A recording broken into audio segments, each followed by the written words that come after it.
안녕하세요. 2차 미술관 방문 및 작품 창작에 대해 발표할 강민준입니다. 제가 방문한 미술관은 아모레퍼시픽 미술관입니다.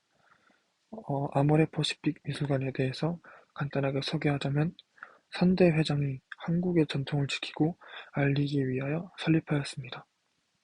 처음에는 한국 전통의 도자기, 공예품, 차 등을 전시하는 태평양 박물관으로 출발을 하였지만 현재에는 동양뿐만 아니라 서양을 아우르는 고미술, 현대미술을 담아내며 전시, 출판, 연구 등을 아우르고 있었습니다.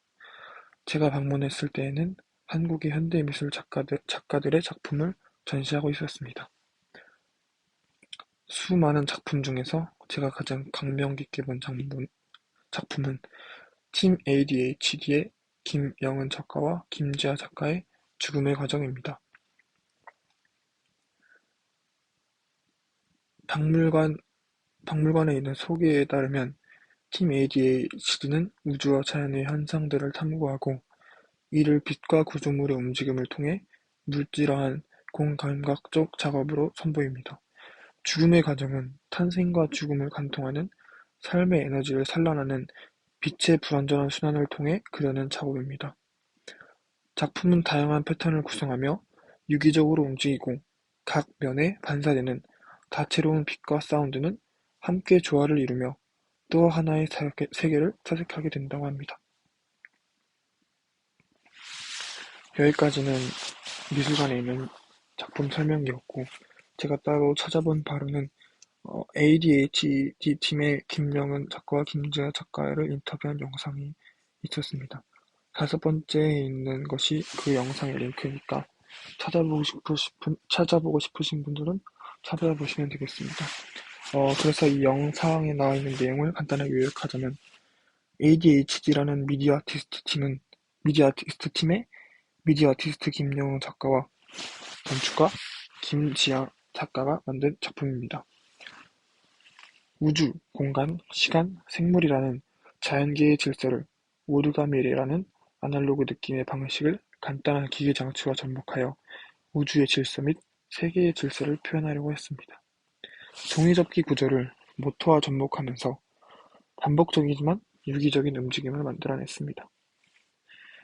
작품의 앞에 LED 링을 설치함으로써 빛의 다채로운 효과가 홀로그램지에 반사돼서 모양 및 크기, 색채가 끊임없이 변화하게 만들었습니다. 이건 제가 직접 촬영한 작품의 영상입니다.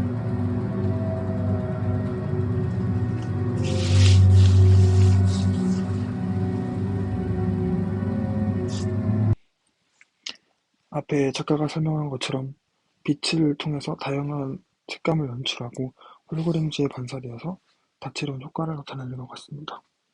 제가 이 작품을 보고 떠올린 생각은 별의 진화 과정을 떠올렸습니다. 제가 처음 작품을 봤을 때에는 엄청 색이 진한 붉은색을 나타내고 있었습니다. 그리고 그 후 이렇게 지금 화면에 나타나는 것처럼 다채로운 색깔을 나타내면서 접어들게 됐습니다.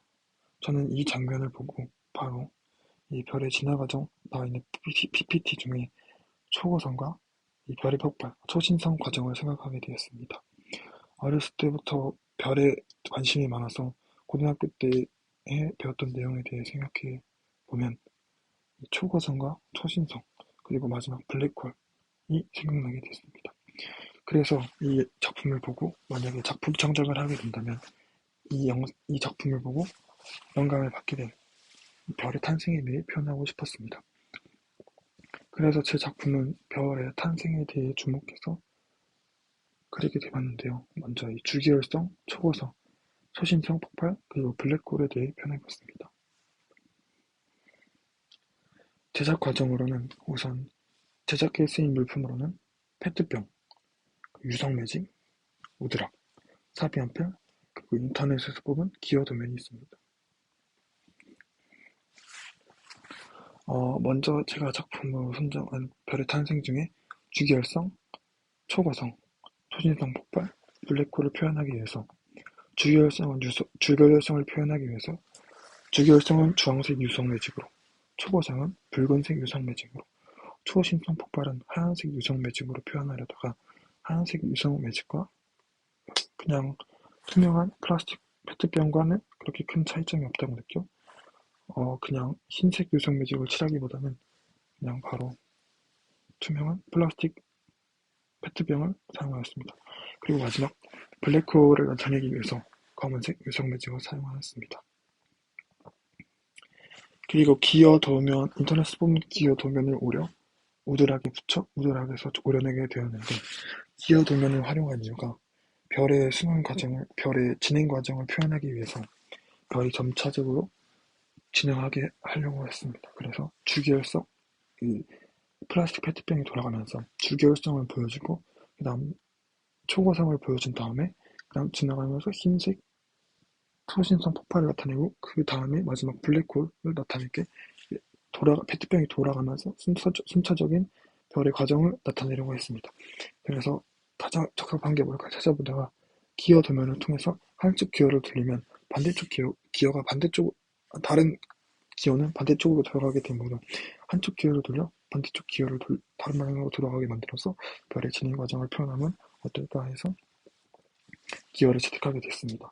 그래서 기어를 따로 올려서 우드락과 접목시킨 다음에 기어가 회전할 수 있도록 가운데 이쑤시개를 꽂아주고 남은 우드락을 밑면으로 삼아서 기어가 잘 돌아갈 수 있도록 밑작업을 해준 다음에 기어를 마지막에 꽂게 되었습니다. 이 과정에서 본드도 사용했고, 아까 작품 설명에서 보여주지 않았던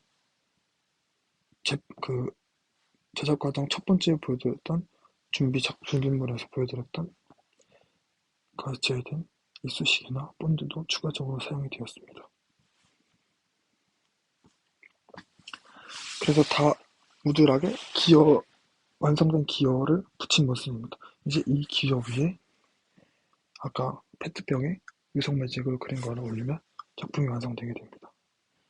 그래서 완성된 작품은 이 모습을 하고 있습니다. 아까 이거의 차이점을 대해 설명해 드리자면, 그냥 이렇게 작품을 내려고 했으나 너무 밋밋한 것 같았습니다. 그리고 아까 처음에 보여드렸던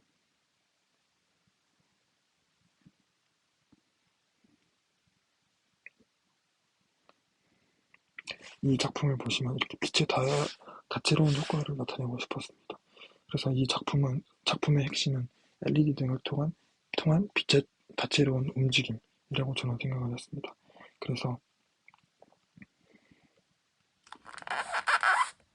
이렇게 아래 핸드폰을 놔서 빛에 아래 핸드폰을 놓고 페트병 안에 물을 채워서 마치 LED 등을 통해서 빛이 나는 것과 같은 효과를 주게 되었습니다.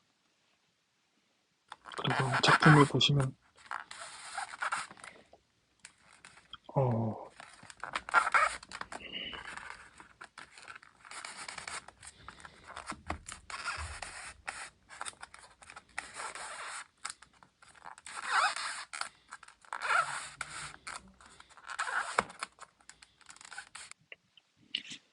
제가 전문적으로 전기나 기기에 대해 다뤄본 적이 없었기 때문에 손으로 아날로그 방식으로 돌릴 수밖에 없어서 잡음등이 많이 섞여 있었지만, 영상을 보시면 처음에 밝은 주계열성인 주황색으로 시작해서 중간에 빨간색인 적색 고성을 지나 마지막에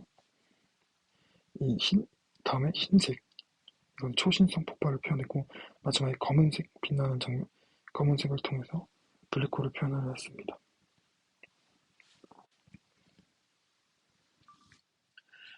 그래서 마지막으로 이번 미술관 관람 및 작품 창작 활동을 통해 제가 느낀 점은, 현대미술은 사실 작품은 별거 없고 그 뒤에 나오는 설명하고 내용만 잘 갖다 붙이면 현대미술이 된다고 생각했습니다.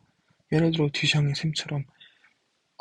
셈이 나쁘다는 게 아니라 그냥 변기 작품 하나를 갖다 놓고 뒤에 나오는 설명만 잘 붙이면 되게 유명한 작품이 될 수 있다고 생각했습니다. 하지만 이번 미술관 관람을 통해서 그와 같은 편견을 깨게 되었습니다.